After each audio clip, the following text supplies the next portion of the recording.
Guys, if your assessments here are correct, these are very covert weapons, aren't they? That's correct. There's no entry or exit wound. How they're designed is to make the target feel like they're crazy, like they're imagining things. And you guys also said that these attacks are happening right here in this city, is that correct? I mean, there have been some that have gone public with respect to Washington, D.C. I think it was Mr. Grozev said you spoke to a Russian agent who said that they believe that Americans are using these same weapons on them. Is that correct? That is correct. Might that have something to do with part of the CIA's motive to cover up the existence of this tech and these weapons? That is a very logical possibility.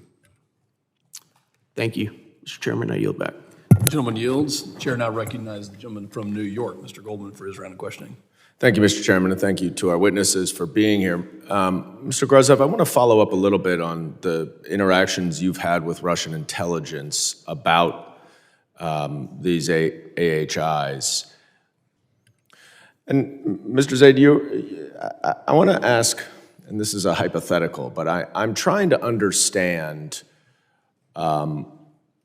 why our government would try to block information sharing or conceal information that they have.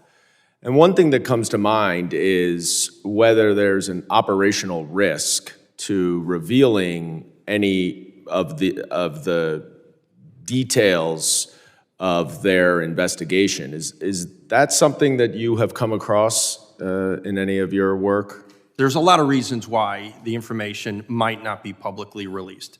And I do think that's something we could address more in a classified environment to explain that. But there are understandable reasons why the U.S. government has not revealed much of what it knows. There's some long-term things that needs to be done in terms of new acts. But in the short term, we need to do things like implement the original Havana Act. Yeah. DOD still hasn't done it. They still have not implemented the Havana Act.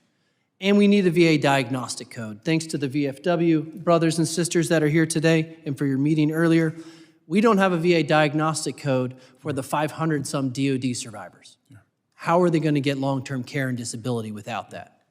Yeah. Well, I hope this issue you see in a room that is often contentious, explosive, volcanic, that you've got members on both sides who first honor and salute the victims and want to do everything we can to make sure that they're made whole, and if they can return. And then, of course, as the victims have wanted to do, make sure we do everything possible to prevent anyone else from suffering from this. And I yield back. Thank you, Chairman.